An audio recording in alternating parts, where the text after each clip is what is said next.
खुशखबरी, समर्थक हो जाओ खुश।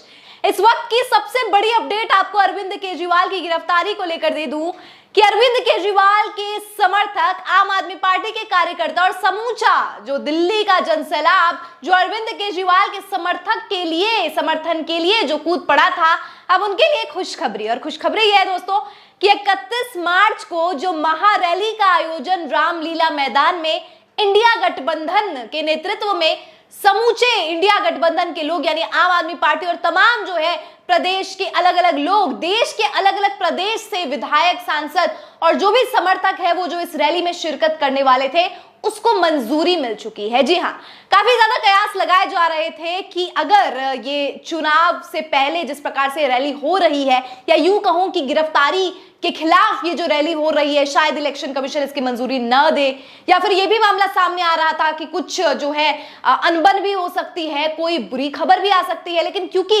इलेक्शन कमीशन और पुलिस की तरफ से इजाजत मिल गई है तो अब ये बहुत बड़ी महारैली होने वाली है और आप कल्पना भी नहीं कर सकते कि लाखों की संख्या में लोग आने वाले हैं, न केवल दिल्ली से बल्कि देश के अलग अलग हिस्सों से। 10 बजे सुबह से जो है आप देख पाएंगे कि इस महारैली में जो कि रामलीला मैदान में होने वाली है 31 मार्च को, और इसको घोषणा जो है आम आदमी पार्टी ने पहले ही की थी। और इस रैली में जो है आप बहुत ज्यादा लोग आने वाले हैं, तमाम लीडर्स आने वाले हैं। कौन कौन आने वाले हैं, क्या होने वाला है माहौल, आपको खबर पढ़ाती हूँ फिर आपको खुद ब खुद समझ आ जाएगा। स्क्रीन पर नजर डालिए। Permission has been received from the election commission and police for the India bloc rally to be organised at Delhi's Ramlila Maidan against the arrest of Delhi CM Arvind Kejriwal. India bloc leaders including Mallikarjun खड़गे, Rahul Gandhi, Sharad Pawar, Uddhav Thackeray, Aaditya Thackeray, Sanjay Raut, Akhilesh Yadav, Tejashwi Yadav, Derek O'Brien, Tiruchi Siva, Farooq Abdullah, Champai Soren, Kalpana Soren, Sitaram Yechury, D Raja and others will participate in the rally. AAP sources. दूसरी खबर देखिए, महारैली is plan for March 31 over Kejriwal's arrest in fake case. Punjab minister Harjot Singh Bains यानी कि पंजाब के minister Harjot Singh बेंस ने कहा है कि महारैली is plan on March 31st. People are angered over Kejriwal's arrest in fake case. They will be reaching Ramlila Maidan, the place where we started. Many are en route. India Bloc will be winning all 20 seats in Punjab and Delhi, says Punjab Minister Harjot Singh Bains. यानी कि दोस्तों क्या impact पड़ने वाला है, मैं आपको बता दूं कि ये जो महारैली का आयोजन किया जा रहा है ये केवल और केवल अरविंद केजरीवाल के अरेस्ट को रिलेटेड ही नहीं है। मतलब जाहिर तौर पर अरविंद केजरीवाल की गिरफ्तारी अनैतिक और असंवैधानिक रूप से की गई है। ये जो है विशेष मुद्दा या मैं कहूं मुख्य मुद्दा होने वाला है जिसको लेकर रैली होने वाली है। लेकिन इसके पीछे जो है राजनीतिक मुद्दे भी है, सामाजिक मुद्दे भी है।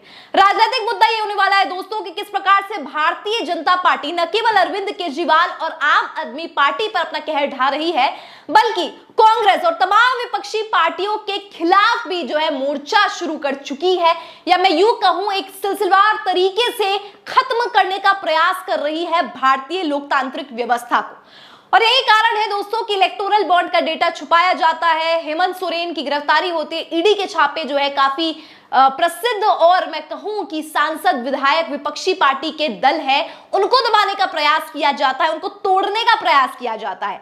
आपको मैंने कल की वीडियो में ही बताया था किस प्रकार से आम आदमी पार्टी के विधायकों को और सांसदों को खरीदने के लिए 25-25 करोड़ का ऑफर आया जा रहा है भारतीय जनता पार्टी की तरफ से। यानी कि वो तमाम साम दाम दंड भेद चाणक्य नीति के तमाम वो पहलू अपना रही है भारतीय जनता पार्टी कि एक ऐसा माहौल तैयार किया जाए कि चुनाव से पहले ही रिजल्ट्स सामने हो जाए।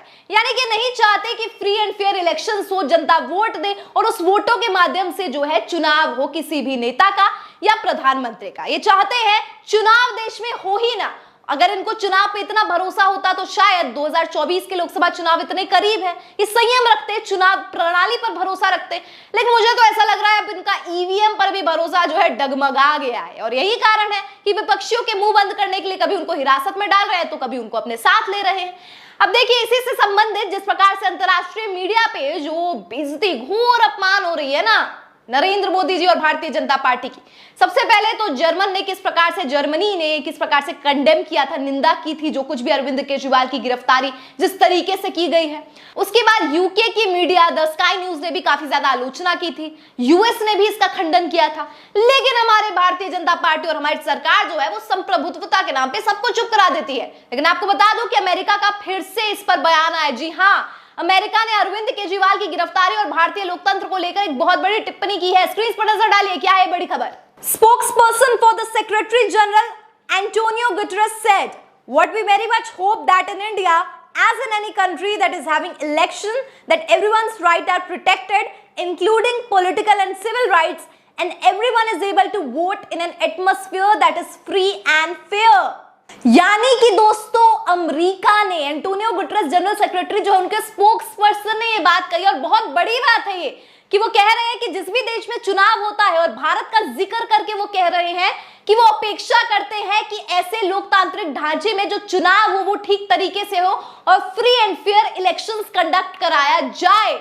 यानी कि अरविंद केजरीवाल की गिरफ्तारी को लेकर लगातार अंतर्राष्ट्रीय स्तर पर नरेंद्र मोदी की सरकार जिस प्रकार से एक्सपोज हो रही है वो वाकई चिंताजनक है लोकतांत्रिक व्यवस्था के लिए। भारत की छवि जितनी ज्यादा डैमेज हो रही है, ये लोग जो कहते हैं कि ये देश को जोड़ने का काम कर रहे हैं, लेकिन वास्तविकता ये है दोस्तों कि अरविंद केजरीवाल की गिरफ्तारी और विपक्ष पर जिस तरीके से सीधा निशाना जो है साधा जाता है, उनके मुंह बंद कराए जाते हैं इलेक्टोरल बॉन्ड के जरिए, अंतरराष्ट्रीय स्तर पर जिस प्रकार से स्कैम किया जाता है दोस्तों, उससे भारत की छवि मजबूत नहीं धूमिल होती है। अभी आम लोगों को समझने की जरूरत है दोस्तों कि भारतीय जनता पार्टी अपने 9.5 सालों की नाकामी छुपाने के लिए ये तमाम हथकंडा अपनाती है जिससे कि वो सामने ना आए वो सच जो टाइम्स एक्सप्रेस और मैं आप तक लेकर आती हूं।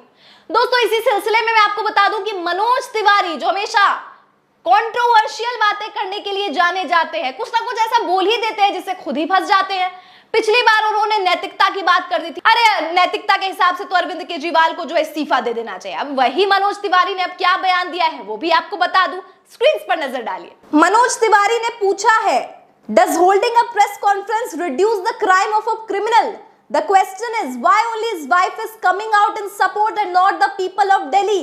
He questioned. मतलब मनोज तिवारी जी पूछ रहे हैं कि केवल उनकी यानी कि केजरीवाल की पत्नी, मुख्यमंत्री की पत्नी ही क्यों बोल रही है, आम जनता क्यों नहीं बोल रहे हैं?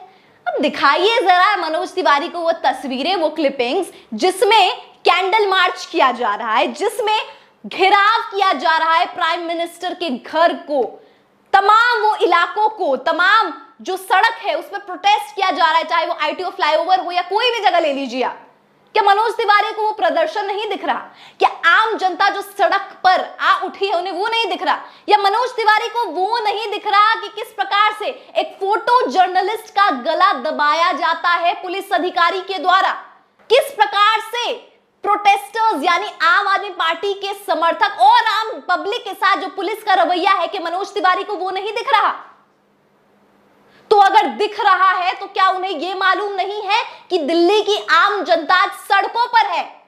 Hashtag I support Kejriwal, hashtag we are with you Kejriwal, ये देश में नहीं विदेश में नंबर 1 ट्रेंड कर रहा है। जब केजरीवाल को अरेस्ट किया गया तो न केवल भारत में बल्कि ट्विटर में, अगर मैं नंबर 1 रैंकिंग की बात करूं तो हैशटैग आई सपोर्ट केजरीवाल चल रहा था। Modi expose by Arvind Kejriwal, Modi expose by Arvind Kejriwal arrest, ये तमाम वो हैशटैग्स है जो ट्विटर पर ट्रेंड हो रहे हैं। तो क्या ये मनोज तिवारी को ये सारी चीजें नहीं दिख रही? और मनोज तिवारी सवाल कर रहे हैं कि मुख्यमंत्री की पत्नी जो है वो बैठे बैठे कैसे बोल रही है, दिल्ली के लोग क्यों नहीं बोल रहे?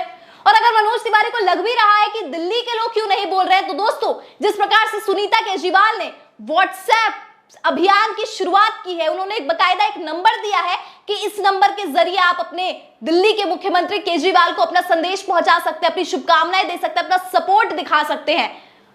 तो व्हाट्सएप अभियान का हिस्सा तो बनिए ही बनिए, और साथ ही 31 मार्च को जो महारैली होने वाली है उसमें भी आगाज कीजिए ताकि समझ आ जाए ये पक्षधर नेता और ये तमाम लोगों को जो भारत को विकास होने से रोक रहे हैं, जो भारत को तरक्की की राह पर चलने से रोकना चाहते हैं, उन तमाम लोगों को ये बात साफ हो जाए कि आज भी लोग में उतना ही आक्रोश है, आज भी जनता उतनी ही जागरूक है और अपने अधिकार और अपने हक के लिए सड़कों पर आ सकती है न्याय मांगने के लिए।